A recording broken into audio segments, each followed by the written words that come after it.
हम बड़ी पतली हमें मारा दिन बला मुआ हम बड़ी पतली हमें मारा दिन बला मुआ हम बड़ी पतली दाए साई के साल हमें लाठी बनवाई दारे गले में फोर भाई तोहार खोपड़ी हमें मारा दिन बला मुआ हम बड़ी पतली हमें मारा दिन बला मुआ हम बड़ी पतली हमें मारा दिन बला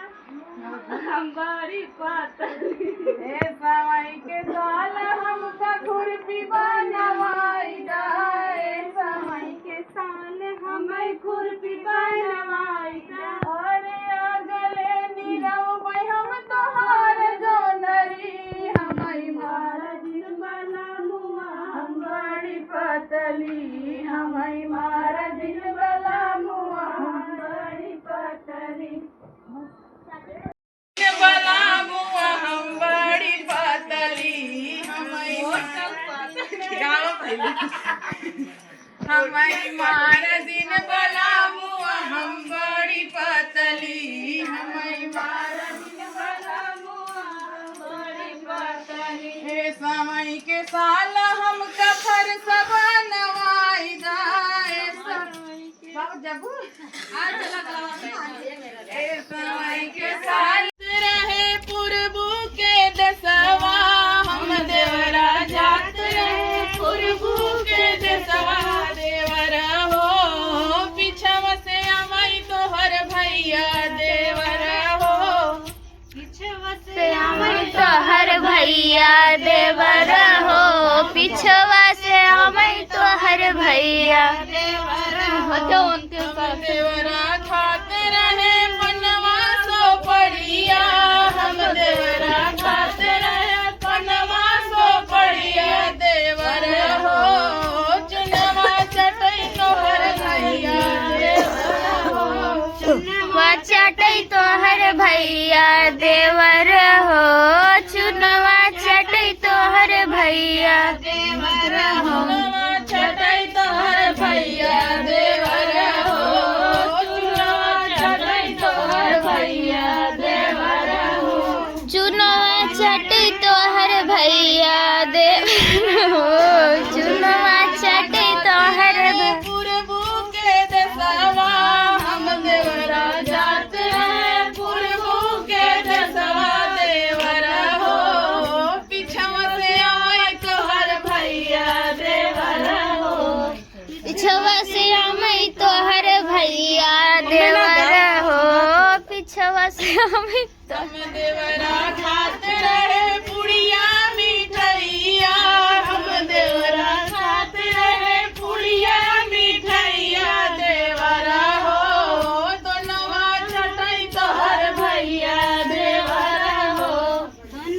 चटई तोहर भौजी देवर हो नवा चटई तोहर भैया देवर हो चटई तोहर भैया देवर हो हम देवरा जात रहे पुरबू के दसवा हम देवरा जात रहे पुरबू के दसवा देवर हो पिछवा से आए तोहर भैया देवर हो पिछवा से आए तोहर भैया हम देवरा सुतत रहे लाली पलंगिया हम देवरा सुतत रहे लाली पलंगिया हम देवरा सुतत रहे लाली पलंगिया देवरा हो झंगला सुतई तोहर भैया देवर हो झंगला सुतई तोहर भैया देवर हो हम देवरा जात के साल हमें फरसा बनवाई डरे गले गिरऊ भाई हम तोहार बकरी हमें मारा दिन बला मुआ हम बड़ी पतली हमें मारा दिन बला मुआ बड़ी पतली एमएस क्यों ना पतली हो हम बड़ी पतली हमें मारा दिन बला मुआ हम हाँ भाई ने तू पतली हो माना के साल हम लाठी बनवाई दाए समय के साल हम लाठी बनवाई दारिया गले में फोड़बै तोहार खोपड़ी हमें मार दिन बला मुआ हम बड़ी पतली यार हमें मार दिन बला मुआ हम बड़ी पतली हमें मार हम बड़ी पतली समय के साल हमें खुरपी बनवाई अरे अगले नीरव हम तोहार जोधरी हमें भारत बला मुआ हम बड़ी पतली हमें भारत बला मुआ हम बड़ी पतली